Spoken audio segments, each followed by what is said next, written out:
Hello everyone, welcome to the Smart IAS. तो आज हम डिस्कस करने वाले हैं डेली करंट अफेयर्स। डेट है 25 ऑफ जनवरी 2025। तो क्या क्या टॉपिक्स आज हम कवर करने वाले हैं? We are going to cover the 4 topics today. India's first quasi ballistic missile. India का पहला क्वाजी बैलिस्टिक मिसाइल आपने मे भी नाम सुना होगा, बट क्वाजी बैलिस्टिक मिसाइल का नाम शायद नहीं सुने होंगे। ये कवर करेंगे। प्रीलिम्स के लिए हाईली इंपॉर्टेंट है, साइंस एंड टेक मेंस के लिए भी इंपॉर्टेंट है। फिजिकल हेल्थ इंडेक्स, जिसको हमने प्री सिक्योर में भी कवर किया है, पॉलिटी इकोनॉमी दोनों के लिहाज से इंपॉर्टेंट है, प्रीलिम्स के लिहाज से हाईली इंपॉर्टेंट है। ISRO launch number 100, ISRO 100 times launch करने जा रहा है। तो इस बार वो नाविक सैटेलाइट को लॉन्च करेगा, ये भी बहुत इंपॉर्टेंट टॉपिक है साइंस एंड टेक के लिहाज से। और last, is poverty being underestimated in India? क्या इंडिया में पॉवर्टी को अंडरएस्टिमेट किया जा रहा है क्या? This is the 4 topic that we will cover today. तो starting from the first topic, India's first quasi ballistic missile. Ballistic missile किसको बोलते हैं? अगर आप मिसाइल को फेंको और वो प्रोजेक्टाइल में जाए, ऐसे करके यूज है, तो आप क्या बोलते हो? Ballistic missile. फिर एक होता है क्रूज मिसाइल, जो ग्राउंड के पास बहुत ज्यादा एल्टीट्यूड पे नहीं जाता, एक हाई स्पीड से ऐसे सीधे जाता है ना, टेरेन्स को, जो भी टेरेन्स उनको क्रॉस करते हुए, उसको हम क्या बोलते हैं? Cruise missile. तो बैलिस्टिक मिसाइल का लॉन्ग जो होता है, वो रेंज जो होता है वो काफी ज्यादा होता है। क्रूज मिसाइल का जो रेंज होता है वो जनरली बहुत ज्यादा नहीं होता है। तो फर्स्ट क्वासी बैलिस्टिक मिसाइल आने वाला है, मतलब जिसको रिपब्लिक डे परेड में दिखाया जाएगा। इसका मतलब वो आधा से ज्यादा ट्रेजेक्टरी तो अपना बैलिस्टिक वाला फॉलो करेगा, और फिर लास्ट में कुछ बचा खुचा क्रूज वाला हाई स्पीड से क्रूज मिसाइल का ट्रेजेक्टरी फॉलो करेगा, जिसको हम बोलेंगे क्वासी बैलिस्टिक मिसाइल। प्रलय नाम है इसका। प्रलय नाम आप जरूर याद रखिएगा, बिकॉज प्रीलिम्स के लिए नाम बहुत इंपॉर्टेंट होता है। Pralay, India's first quasi ballistic missile to be showcased at Republic Day parade.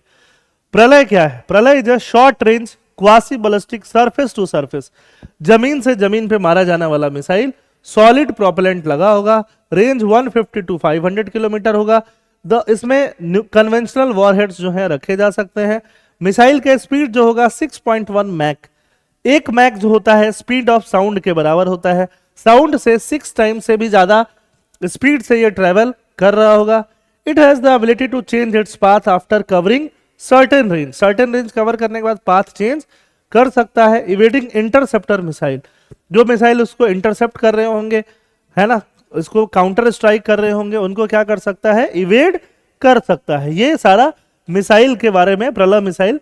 This is highly important for your prelims examination, जो भी प्रीलिम्स एग्जामिनेशन आप अगला देने जा रहे हो। मिसाइल को हम कैसे क्लासिफाई करते हैं? क्रूज मिसाइल और बैलिस्टिक।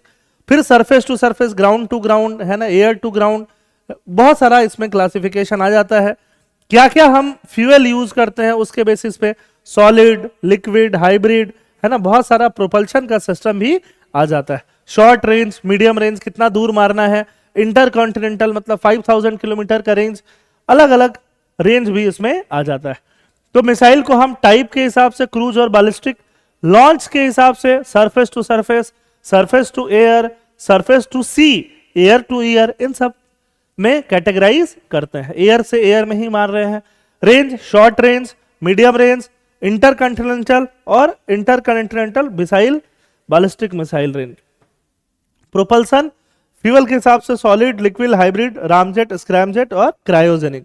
क्रायोजेनिक मतलब जो बर्फ उतने माइनस में, बहुत लिक्विड, बहुत ठंडे टेम्परेचर पे जो आइस जैसा या सॉलिड जो फ्यूल है, उसको हम क्या बोलते हैं? क्रायोजेनिक, है ना। गाइडेंस सिस्टम के हिसाब से वायर का guidance, command guidance, terrestrial guidance, ये सब चीजें भी यूज होती हैं। जो लास्ट वाला जो कॉलम है that is not very important. ये सब सारी चीजें जो है मिसाइल को क्लासिफाई करने में ज्यादा से ज्यादा हम लोग यूज करते हैं। स्पीड के बेसिस पे बोले तो जिनका स्पीड साउंड के स्पीड से कम होता है उसको हम बोलते हैं सब सोनिक। सुपरसोनिक किसको बोलते हैं? Missile that travel faster than the speed of sound. Sound के स्पीड को क्या बोलते हैं? 1 मैक, है ना, उसका आप यूनिट समझ सकते हो। But less than 5 Mach are call supersonic. 5 Mach से ऊपर क्या हो गया?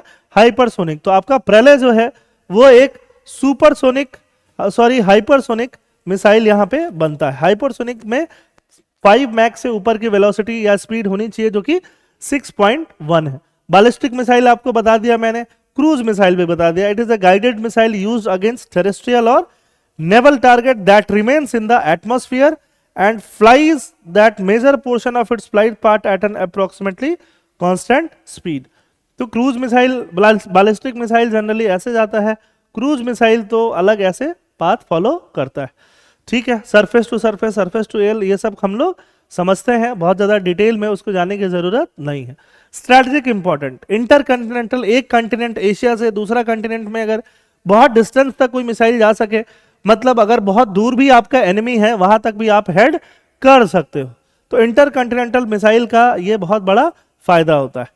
मिशन दिव्यास्त्र, इंडिया ने कंडक्ट किया mission Divyastra, successfully tested the Agni 5 missile using MIRV, multiple independently targetable re-entry vehicle को capable of striking multiple target hundreds of kilometre apart with a single missile. बस की तरह मिसाइल जाएगा, एक मिसाइल हो गया बस की तरह। बस क्या करता है, अलग अलग टाइम पे अलग अलग पैसेंजर उतारता जाता है। MIRV टेक्नोलॉजी भी क्या करेगा, अलग अलग जगह पे अलग अलग मिसाइल को हिट कर सकता है ना। तो इसको भी हमने काफी अच्छे से लास्ट ईयर कवर किया था। लास्ट ईयर मार्च में मिशन दिव्यास्त्र आया था, इंडिया ने मिशन दिव्यास्त्र लॉन्च किया।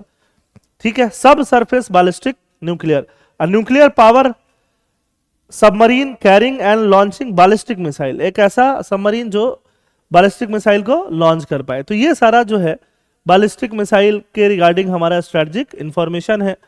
प्रोपल्शन के हिसाब से अलग अलग missile, liquid propulsion, solid propulsion, cryogenic. अग्नि 5 ICBM में it uses liquid oxygen and hydrogen, it has a very high energy density, इसलिए क्रायोजेनिक है। रामजेट स्क्रैमजेट, मतलब बहुत माइनस टेम्परेचर पे ये फ्यूल लेके जाते हैं। Air breathing engine, ramjet scramjet क्या है, एयर ब्रीदिंग, ऑक्सीजन को, हवा को मिक्स करते हैं। Use for hypersonic ballistic and cruise missile. ठीक है, time of atmospheric jet engine, ramjet engine किसको बोलते हैं? Ramjet is nothing more than a turbojet with all of the rotating parts removed. Ramjet are primarily used with missile due to their simple, small and high velocity. Scramjet is identical to Ramjet, but with one difference, combustion occur with the air moving at supersonic velocity. Air जो atmospheric है उसके साथ combustion कर लेता है। Turbojet engine किसको बोलते हैं? Turbojet are the oldest and most general purpose jet engines, finding use in large variety of application. इनका स्पीड 3 मैक के अराउंड होता है, इसको हम क्या बोलते हैं? टर्बोजेट। टर्बोफास्ट जो है टर्बोजेट जैसा है, but with a large ducted fan that provides additional thrust. एक डक्टेड फैन होता है जो एडिशनल थ्रस्ट देता है। तो क्या चारों के टाइप, जनरली मैक, रामजेट और स्क्रैमजेट में डिफरेंस पूछ लिया जाता है। तो स्क्रैमजेट का डिफरेंस ये है कि ये क्या करता है, सुपरसोनिक वेलोसिटीज के साथ एयर को, मूविंग एयर के साथ कंबशन कराता है। ठीक है, ballistic missile, cruise missile. Ballistic missile high altitude, cruise missile लो एल्टीट्यूड। इसका मनूवरेबिलिटी लिमिटेड, मतलब जैसे जा रहा है जाएगा। इसका हाई, इसको हम लोग मनूवर कर सकते हैं। सॉलिड और लिक्विड, इसमें टर्बोफैन या टर्बोजेट इंजन यूज होता है। इसका लॉन्ग रेंज होता है, इसका शॉर्ट टू मीडियम रेंज होता है। एक्यूरेसी हाईली एक्यूरेट होता है, या accurate in hitting moving and stationary target. इसमें स्टेशनरी टारगेट ही होगा, एक बार छोड़ दोगे तो वहीं टारगेट पे हिट करेगा। ये क्या होगा, मूविंग टारगेट को भी हिट क्रूज मिसाइल कर सकता है। ठीक है, इसी के बीच में क्या आएगा, quasi ballistic, ballistic most of the time follow करे और थोड़ा क्रूज भी फॉलो करे। तो ये हम फर्स्ट लॉन्च करने वाले हैं, जिसको हम क्या बोल रहे हैं, प्रलय मिसाइल बोल रहे हैं। इसके ऊपर प्रीलिम्स का क्वेश्चन आप बोल सकते हो। क्या क्या क्वेश्चन है? UPSC prelims 2023, ballistic missile are jet propelled at subsonic speed. Subsonic मतलब स्पीड कम है। Throughout their fights, while cruise missiles are rocket powered only in the initial phase of flight. Agni 5 is a medium range supersonic cruise missile, while BrahMos is a solid fuel intercontinental ballistic missile. तो यहाँ पे answer क्या है? D, क्योंकि incorrect है। ठीक है, बात करते हैं फिजिकल हेल्थ इंडेक्स का। फिजिकल हेल्थ इंडेक्स क्या है? Physical health index, NITI Aayog ने एक इंडेक्स बनाया है जिसको हम बोलते हैं फिजिकल हेल्थ इंडेक्स, और हर स्टेट्स को यहाँ पे लेने की कोशिश की है। खासकर 18 मेजर स्टेट्स को अकाउंट किया है, और ये स्टेट्स किस तरह से पैसे को जमा कर रहे हैं अपने पास, किस तरह से खर्चा कर रहे हैं, मतलब इनका जो भी क्रेडिट और डेबिट है, जो भी ये इनका एक्सपेंडिचर है और रेवेन्यू है, इसको अकाउंट में लेने का काम यहाँ पे किया गया फिजिकल हेल्थ इंडेक्स में। कौन सा स्टेट क्या क्या टैक्सेस और नॉन टैक्स रेवेन्यू से पैसे जमा कर रहे हैं और किस किस स्कीम्स में पैसे खर्च कर रहे हैं, वो अकाउंट आएगा फिस्कल हेल्थ इंडेक्स में। किस तरह का लोन वो लोग ले रहे हैं, ये सब नीति आयोग ने यहाँ बनाया। Fiscal health index is an initiative by NITI Aayog to analyse the fiscal health of state. क्या क्या इसमें इंडिसेस है, क्या क्या नीति आयोग ने देखा है। क्वालिटी ऑफ एक्सपेंडिचर, कौन सी स्टेट किस क्वालिटी का एक्सपेंडिचर कर रही है ना, कोई रोड बना रहा है, कोई फ्रीवीज दे रहा है, तो रोड बनाने वाला अच्छा क्वालिटी हो गया। रेवेन्यू को कैसे मोबिलाइज कर रहा है, फिजिकली प्रूडेंट काम कर रहा है कि नहीं, मतलब सही से खर्च कर रहा है कि ओवर एक्सपेंडिचर है। डेट इंडेक्सिंग क्या है और डेट कितना सस्टेनेबल है। रिपोर्ट कहां से आया, डेटा कहां से आया, सीएजी से डेटा लिया गया है। FHI cover state contributing significantly to India GDP, तो बहुत सारे छोटे स्टेट छोड़ दिए गए हैं, थोड़े बड़े स्टेट्स यहाँ पे लिए गए हैं जो इंडिया के जीडीपी वगैरह, डेमोग्राफिक, पब्लिक एक्सपेंडिचर, रेवेन्यू में अच्छे से कंट्रीब्यूट करते हैं। क्वालिटी ऑफ एक्सपेंडिचर में क्या आएगा, टोटल डेवलपमेंटल एक्सपेंडिचर, डेवलपमेंट में कितना एक्सपेंडिचर लग रहा है। रेवेन्यू मोबिलाइजेशन मतलब स्टेट ओन रेवेन्यू कितना है। Fiscal prudence, gross fiscal deficit revenue deficit कितना जा रहा है, जो आप इकोनॉमिक्स में पढ़ते हो। डेट इंडेक्स, इंटरेस्ट पेमेंट में कितना जा रहा है, कितना लाइबिलिटी पहले से है। और debt sustainability, growth rate of GSDP, growth state domestic product और ग्रोथ रेट ऑफ इंटरेस्ट किस तरह से हो रहा है। तो ये पैरामीटर्स को यहाँ पे देखा गया है। उड़ीसा का रैंक फर्स्ट आया है 67.8, ये जरूर याद रखिए। छत्तीसगढ़ और गोवा थर्ड आए हैं। अंडर परफॉर्मर, इनको टॉप परफॉर्मर बोला गया है। अंडर परफॉर्मर या एस्पिरेशनल, जो खराब है उनमें केरला सबसे खराब, केरला सबसे खराब में 5वें पे माना गया है। फिर पंजाब, वेस्ट बंगाल, आंध्र प्रदेश। आंध्र प्रदेश का स्कूल सबसे खराब दिख रहा है, hindered by high fiscal deficit, मतलब आंध्र प्रदेश की गवर्नमेंट में डेट बहुत ज्यादा लिया हुआ है, फिस्कल डेफिसिट बहुत ज्यादा है। अगर यहाँ पे हम लोग रैंकिंग देखें तो बहुत सारा रैंकिंग देख सकते हैं।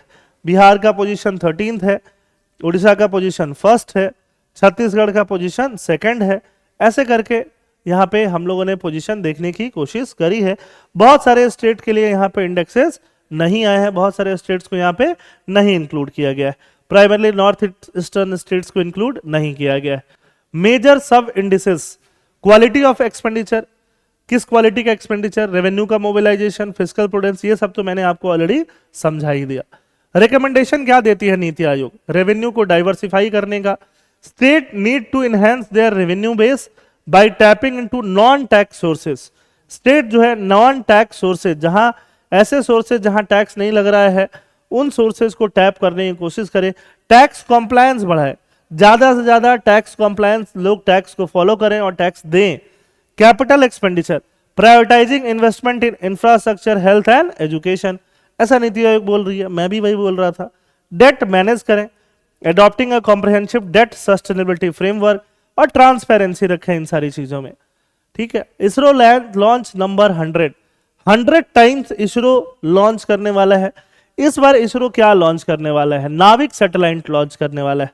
नाविक जो है, जैसे जीपीएस आप यूज करते हो, है ना, जीपीएस आपको नेविगेशन कराने में हेल्प दिलाता है कि रास्ता कौन सा लेना है। जीपीएस जो ग्लोबल पोजिशनिंग सिस्टम है, ये यूएस मॉनिटर्ड है, यूएस ने इसको लॉन्च किया हुआ है।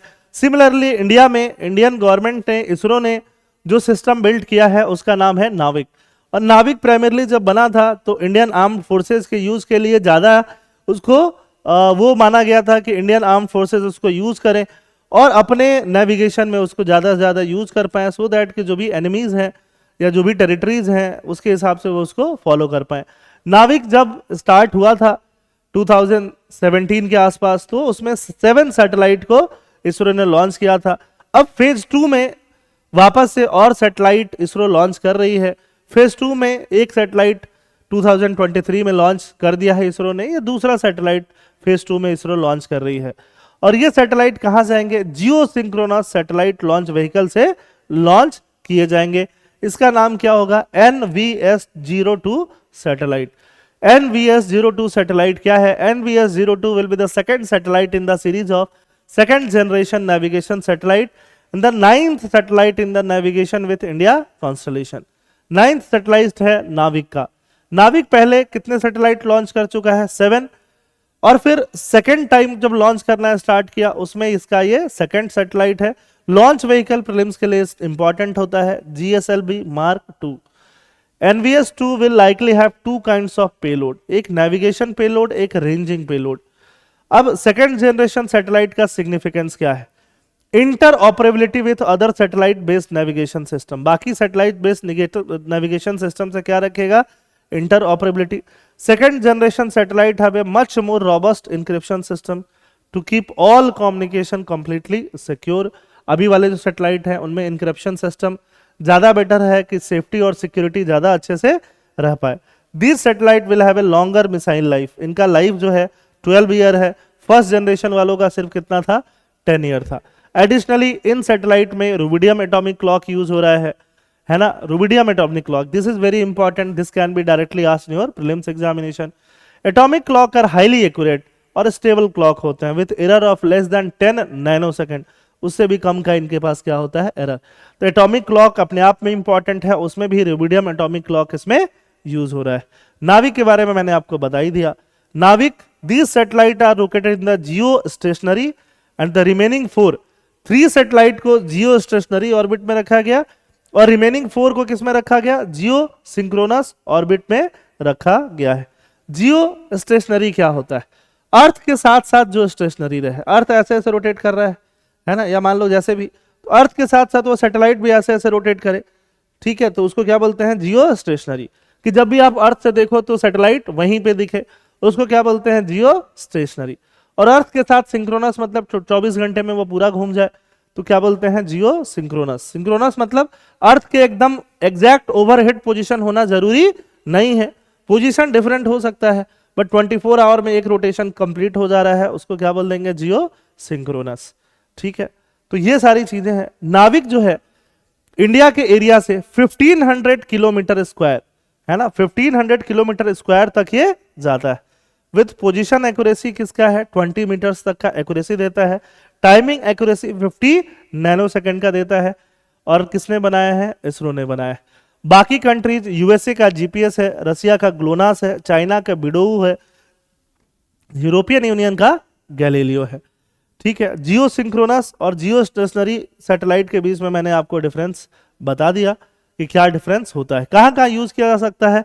प्रिसीजन मिलिट्री एक्टिविटी में यूज होता हुआ आया है। Strategic application, terrestrial, aerial, maritime navigation, precision agriculture, agriculture में प्रिसाइज एग्रीकल्चर करने में, इमरजेंसी सर्विसेज, फ्लीट मैनेजमेंट मतलब जा रहे हैं बहुत सारे ट्रक, उनको मैनेज करने में, मरीन फिशरीज, सब जगह यूज हो सकता है।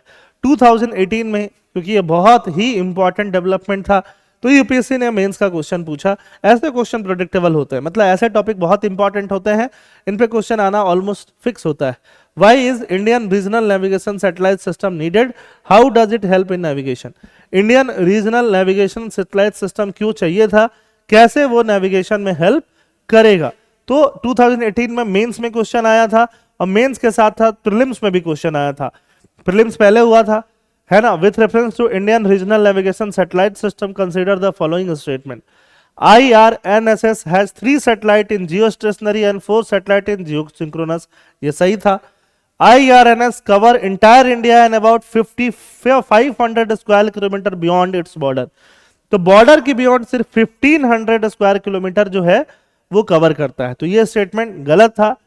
India will have its own satellite navigation system with full global coverage by the middle of 2019। तो फुल ग्लोबल कवरेज कहां हम लोग कर पा रहे हैं, है ना। 18 में तो क्वेश्चन आ रहा है और 19 तक हम फुल ग्लोबल कवरेज कर लेंगे, ऐसा तो पॉसिबल नहीं था। तो इसमें थर्ड स्टेटमेंट जो था वो क्या था? गलत था, ऑब्वियसली गलत था। जिसको नहीं पता होता वो भी गलत काटता। फर्स्ट सब लोग पढ़े हुए थे, सेकंड बहुत लोग याद करके नहीं गए हुए थे, तो या तो लोगों ने 1 लगाया या 1 एंड 2 लगाया। आंसर क्या है? 1 आंसर है। इसके अलावा और भी क्वेश्चन था 2023 में आया। Which of the following countries has its own satellite navigation system? Australia, Canada, Israel किसी का नहीं है, किसका है? जापान का है ना। Last topic for the day, is poverty being under estimated in India? क्या इंडिया में पॉवर्टी को अंडर एस्टिमेट किया जा रहा है क्या? तो पॉवर्टी जो है आप समझते हो गरीबी। अब गरीबी को मेजर किया जाएगा। अगर गरीबी आप पूछने पे आओगे तो बहुत सारे लोग आज बोल देंगे कि हम गरीब हैं, है ना। इनफैक्ट अमीर अमीर लोग बोल देंगे गरीब हैं। तो गरीबी जो है गवर्नमेंट कैसे मेजर करती है या वर्ल्ड बॉडीज कैसे मेजर करते हैं? गरीबी पॉवर्टी मेजर करने का क्या होता है, एक तरीका होता है। तरीका बहुत सारे तरीका, जब स्टार्टिंग में पॉवर्टी की बात होती थी तो जनरली पॉवर्टी की बात खाने पीने को लेके होती थी कि अगर आप भूखे नहीं हो, रोज खाना पीना खा रहे हो, तो शायद आप गरीब नहीं हो। बाद में धीरे धीरे लेवल बढ़ता गया, खाने पीने के अलावा बेसिक चीजें, कपड़े, मकान, ये सब चीजें भी देखे जाने लगी। और आज हम लोग बात करते हैं मल्टी डायमेंशनल पॉवर्टी की बात करते हैं। इवन नीति आयोग ने जो इंडेक्स प्रिपेयर किया है यूएनडीपी के साथ मिलके, उसमें पॉवर्टी में हम लोग ये भी देखते हैं कि किसी का बैंक अकाउंट है कि नहीं है। अगर किसी का बैंक अकाउंट नहीं है तो मल्टी डायमेंशनल पॉवर्टी इंडेक्स में उसको भी इंक्लूड किया गया है इंडिया वाले इंडेक्स में। गवर्नमेंट का एक सर्वे आया है ना, जो हर 5 इयर्स के आसपास आता है। हाउस होल्ड कंजम्पशन एक्सपेंडिचर समझे, हाउस होल्ड, एक हाउस होल्ड क्या कंजम्पशन कर रहा है। हाउस होल्ड ने, है ना, कुछ खरीदा, एग्रीकल्चर प्रोडक्ट्स खरीदा, बिस्किट खरीदा, ब्रेड खरीदा, चाय खरीदा, चीनी खरीदा, तो वो क्या है, कंजम्पशन है। कपड़े खरीदे तो क्या है, कंजम्पशन है। टीवी खरीदा, क्या है, कंजम्पशन है। तो हाउस होल्ड कंजम्पशन एक्सपेंडिचर। एक हाउस होल्ड एजुकेशन खरीदा, मतलब एजुकेशन के लिए बच्चे को भेजा, क्या है, एक्सपेंडिचर, कंजम्पशन है। तो वो जो एक्सपेंडिचर हो रहा है उसके ऊपर सर्वे रूरल एरियाज में भी और अर्बन एरियाज में भी। और ये सर्वे ये बताता है कि लास्ट 10 साल से अगर कंपेयर करें तो बहुत रूरल एरियाज में भी और अर्बन एरियाज में भी जो पॉवर्टी है वो बहुत ज्यादा क्या हो गई है, डिक्लाइन हो गई है, बहुत ज्यादा डिक्लाइन हो गई है। ठीक है। The house hold consumption expenditure survey claimed that India's rural poverty level had declined to 7.2% in 2022-23 from 25.7% in 2021-11-12। मतलब 11-12 से लेके 22-23 तक 25% से पॉवर्टी 7.2, बहुत ज्यादा कम हो गई है रूरल एरियाज की, है ना। और वैसे ही अर्बन एरियाज की 13.7 से 4.6। मतलब पहले अर्बन एरियाज में अगर 13.7 लोग पॉवर्टी में थे तो अब कितने हैं, सिर्फ 4.6। और ये जो है 10 साल का कंपैरिजन है। मेंस के लिए हाईली इंपॉर्टेंट डेटा है, प्रीलिम्स के लिए इस डेटा का बहुत ज्यादा यूज नहीं है। Rural area show better performance compare to urban in poverty reduction as indicated by recent data. The HCES is usually conducted, NSO conduct करता है, 5 साल में करता है। वर्ल्ड बैंक क्या बोलता है, वर्ल्ड बैंक बोलता है, वर्ल्ड बैंक का भी पैरामीटर है कि एक आदमी अगर एक दिन में 2.15 पर डे से कम खर्चा करता है तो वो गरीब है ना, उसके गरीबी का बेंचमार्क ये है। और ऑब्वियस बात है ये $2.15 जो है वो PPP बेसिस पे होना चाहिए, परचेजिंग पावर पैरिटी बेसिस पे होना चाहिए। फॉर एग्जांपल इंडिया में 10 रुपए की चाय है, यूएस में $1 की है, तो उस हिसाब से नहीं होना चाहिए, है ना। $1 और 10 रुपए का जो PPP बनता है उसके बेसिस पे होना चाहिए। जो आप इंपॉर्टेंट कॉन्सेप्ट पढ़ते हो, जब आप GDP और ग्रोथ पढ़ते हो तो PPP के बारे में पढ़ते हो। The Indian government claims a lower national poverty, Indian government claim करता है कि इंडिया की पॉवर्टी कम हो गई है, जो कि इससे दिखता है। अब पॉवर्टी कैसे कैलकुलेट होती है, अगर एक्सपेंडिचर सर्वे हो रहा है, हाउस होल्ड सर्वे हो रहा है, तो हाउस होल्ड में जाया जाता होगा, NSO की टीम जाती होगी और हाउस होल्ड से पूछती होगी, है ना, कि इस हफ्ते आपने कितना खर्चा किया, किन किन चीजों को खरीदा, या इस महीने आपने कितना खर्चा किया, किन किन चीजों को खरीदा। तो एक वीक में आपने क्या खर्च किया या एक मंथ में आपने क्या खर्च किया, उसको हम लोग बोलते हैं शॉर्ट रिकॉल पीरियड और लॉन्ग रिकॉल पीरियड। एक महीने में आपने क्या कंज्यूम किया और एक वीक में क्या कंज्यूम किया, ये मेथोडोलॉजी जो है जनरली यहां पे ली जाती है। बट जैसे कि कंजम्पशन का ट्रेंड चेंज हो रहा है, बहुत सारी एक्सपेंडिचर जो है वो ईयरली भी की जाती हैं, एजुकेशन से रिलेटेड और भी बहुत सारी एक्सपेंडिचर। तो इसका मतलब बहुत सारा कंजम्पशन जो कि एक्चुअली आना चाहिए वो आ नहीं पा रहा है। एक महीने में भी कई बार ऐसा होता है कि हाउस होल्ड जो है सर्वे देते समय बहुत सारे एक्सपेंडिचर को भूल भी जाते हैं। तो इस वजह से कंसर्न जताया जा रहा है कि क्या जो सर्वे के हिसाब से, सर्वे का जो मेथड है वो सही है कि नहीं है। पॉवर्टी का जो डेटा आया है सर्वे के हिसाब से वो कम दिख रहा है, तो कम दिख रहा है तो सर्वे का मेथड, सर्वे कंडक्ट करने के मेथड पे भी क्या उठाया जा रहा है, थोड़ा क्वेश्चन उठाया जा रहा है। ठीक है। पॉवर्टी लाइन, वर्ल्ड बैंक के हिसाब से पॉवर्टी लाइन क्या है, इंटरनेशनल $2.15 पर पर्सन पर डे। और इंडिया में इसको पॉवर्टी को कौन मेजर करता है, national sample survey office NSSO। Household with consumption expenditure below the poverty line are considered BPL, उनको क्या बोला जाता है, BPL। पॉवर्टी ट्रैप में लोग कैसे फंसते हैं, गरीब हैं, पढ़ाई लिखाई कम हुआ, छोटा काम मिला उनको, उससे कम पैसे मिले, उसके बाद से अपने बच्चों को वो पढ़ा नहीं पाए, अच्छे से खिला भी नहीं पाए, वो भी अच्छा परफॉर्म नहीं किए, वो भी गरीब रह गया। ठीक है, तो ऐसे लोग किस में फंसते जाते हैं? पॉवर्टी ट्रैप में। Poverty calculation of the poverty line in India, measures of poverty are calculated by considering the minimum requirement, है ना। अब हम लोग किसकी बात करते हैं? अब हम लोग मल्टी डायमेंशनल पॉवर्टी की बात करते हैं। पहले अगर बात करें तो बहुत सारे एस्टिमेशन के लिए कमिटीज इंडिया में बनी थी। Y K Alagh committee, Lakdawala committee, Suresh Tendulkar committee, Rangarajan committee, बहुत सारी committees time to time India में बनी है। सुरेश तेंदुलकर कमेटी की बात करें तो वो क्या बोलते थे कि अर्बन एरियाज में अगर कोई पर्सन 33 रुपीज एक दिन में खर्च करता है या उससे ऊपर तो वो गरीब नहीं है। रूरल एरियाज में कितना? 27 रुपीज। जब ये 2009 की बात है। फिर 2014 में रंगाराजन साहब बोलते हैं कि अर्बन एरियाज में अगर कोई पर्सन एक दिन में 47 रुपीज करता है खर्च तो वो गरीब नहीं है। तो ऐसे ऐसे करके पॉवर्टी का एक पॉवर्टी लाइन दिया जा रहा था। नीति आयोग क्या लेके आई है? मल्टी डायमेंशनल अप्रोच लेके आई है। Does not specify a daily income threshold, जिसमें एक डेली इनकम, डेली खर्च होने वाली बात मेंशन नहीं की गई है। Multi dimensional poverty index NITI Aayog ने रिलीज किया और हर साल ये चीज इंडिया के लिए रिलीज किया। हर साल ये चीज multi dimensional poverty index UNDP release करती आती है। 10 साल पहले, 15 ईयर्स पहले 2010 में मल्टी डायमेंशनल पॉवर्टी इंडेक्स का कॉन्सेप्ट आया था और फिर धीरे धीरे उसको इंडिया ने भी अडॉप्ट किया।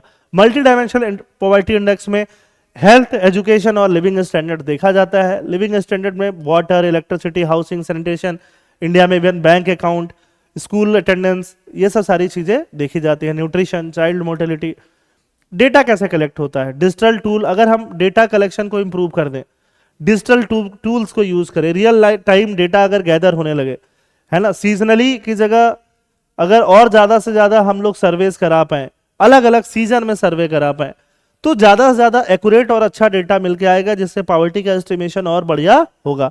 एक नया पॉवर्टी लाइन डेवलप करने की जरूरत है। Modernise poverty line threshold to reflect changing expenditure pattern, लोगों के खर्चे के पैटर्न चेंज हो रहे हैं। एजुकेशन में, हेल्थ केयर कॉस्ट में बहुत ज्यादा राइज देखने को मिला है।